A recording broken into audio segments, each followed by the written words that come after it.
नमस्कार दोस्तों, जैसा कि आप जानते हैं कि भारत सरकार ने बजट पेश कर दिया है और वित्त मंत्री निर्मला सीतारमण ने अपना 5वां बजट पेश किया है। 1 फरवरी को जो पेश किया जाता है और इसमें अब क्या सस्ता होगा क्या महंगा हो, तो पूरी जानकारी देख लेते हैं। तो यहाँ पर मोबाइल फ़ोन सस्ते हो जाएंगे, इलेक्ट्रिक जो व्हीकल हैं वो भी सस्ते हो जाएंगे और बहुत सारी खुशखबरी हैं, साथ में कर्मचारियों के लिए भी बहुत सारे तोहफे हैं। तो क्या है, पूरी जानकारी देख लेते हैं। चैनल को सब्सक्राइब जरूर कर लें, जिससे कि इस प्रकार की जानकारी आपको यहाँ पर मिलती रहती है। तो वित्त मंत्री निर्मला सीतारमण ने अपना 5वां बजट पेश किया। इसमें भारत में बने इंडिया इलेक्ट्रिक व्हीकल और मोबाइल फ़ोन सस्ते किए गए हैं। कोरोना काल में शुरू हुई गरीबों को मुफ्त राशन बांटने की योजना 1 साल के लिए और बढ़ाई गई है। एजुकेशन और कृषि बजट बढ़ाया गया, तो सेना की हथियार खरीद का बजट घटा दिया गया। आइए जानते हैं बजट में किसको क्या मिला। तो सबसे पहले जो 5 बड़ी बातें हैं बजट की वो देख लेते हैं कि मिडिल क्लास के लिए 7 लाख तक की आय पर कोई इनकम टैक्स नहीं है। यानी कि जो 7 लाख रुपए आप कमा रहे हैं, ये मोटा सा मान के चलें कि जिनकी 50,000 पर मंथ सैलरी है, तो लगभग उनके लिए यदि हम 12 से उनका इंटू करें तो आप देख सकते हैं कि 6 लाख होती है। तो आप 50,000 के थोड़ा बहुत और ऊपर भी जा सकते हैं।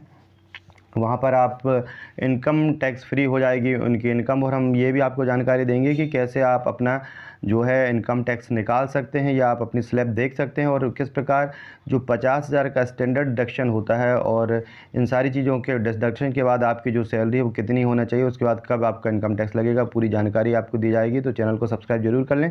फिर दूसरी चीज़ जो है, जो निचले तबके के लिए है, गरीब कल्याण अन्न योजना में मुफ्त अनाज 1 साल और मिलेगा।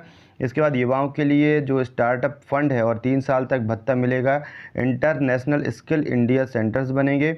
आदिवासी क्षेत्रों के लिए जो है एकलव्य स्कूलों के लिए 38,800 टीचर्स अपॉइंटमेंट किए जाएंगे। यानी कि बहुत शिक्षकों की जो भर्ती है वो अब होना है, क्योंकि चुनाव नज़दीक हैं। तो काफ़ी सारे जो यहाँ पर उपलब्धताएँ हैं वो सरकार देने जा रही है। आदिवासी गाँव के विकास के लिए 15,000 करोड़ जो है उपलब्ध होंगे। और अब देखें कि महंगा सस्ता क्या हुआ। तो जो एलईडी टीवी है, मोबाइल, ये सस्ते होंगे और जबकि सिगरेट पर टैक्स 16% बढ़ाया गया है, अब ये महंगी हो जाएगी। तो एक सबसे बड़ी जो कर्मचारियों के लिए महत्वपूर्ण बात आई है वो है कि 8 साल बाद जो है वो टैक्स स्लैब में परिवर्तन हुआ है। और वित्त मंत्री निर्मला सीतारमण के बजट भाषण में सबसे बड़ी बात इनकम टैक्स स्लैब में बदलाव की रही। उन्होंने 8 साल बाद स्लैब बदला और 7 लाख की आमदनी पर टैक्स छूट देने की घोषणा की है। सीतारमण का ये 5वां और देश का 75वां बजट है। उन्होंने इस बार पहले की तुलना में कम समय लिया। इस बार का जो भाषण था महज 1 घंटे 27 मिनट का रहा।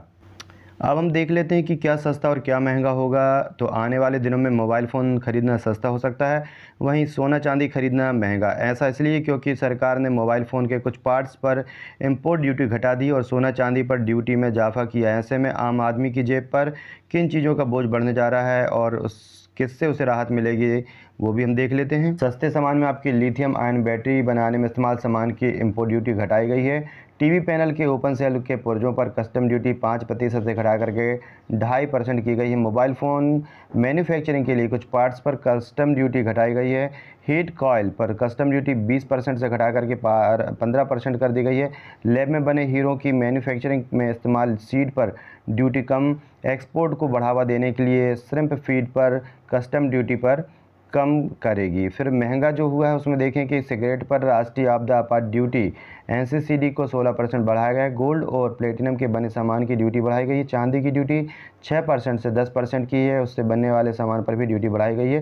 कंपाउंडेड रबर पर ड्यूटी को 10% से बढ़ाकर 25% कर दिया गया है। किचन इलेक्ट्रिक चिमनी पर कस्टम ड्यूटी 7.5 से बढ़ा करके 15% कर दी गई है। अब यदि जीएसटी के दायरे में जो चीज़ें आती हैं तो उनके बारे में हम देख लेते हैं कि 90% जो प्रोडक्ट हैं वो जीएसटी के दायरे में आते हैं। ऐसे कम ही प्रोडक्ट हैं जो बजट में सस्ते या महंगे होने जा रहे हैं। इसका कारण है गुड्स एवं जो सर्विस टैक्स होता है, यानी कि जीएसटी 2017 के बाद लगभग 90% प्रोडक्ट की कीमत जीएसटी पर निर्भर रहती है, जिसे जीएसटी काउंसलिंग तय करती है। वर्तमान में जीएसटी के टैक्स स्लैब में 4 दरें 5% की है, 12%, 18% और 28% की है।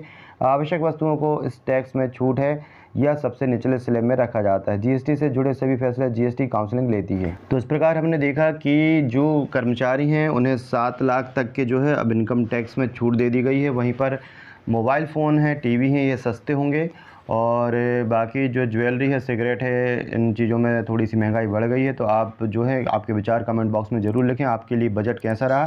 चैनल को अभी तक सब्सक्राइब नहीं किया तो चैनल को सब्सक्राइब जरूर कर लें, वीडियो को लाइक शेयर करना ना भूलें, जिससे प्रकार की जानकारी आपको यहाँ पर मिलती रहती है। धन्यवाद।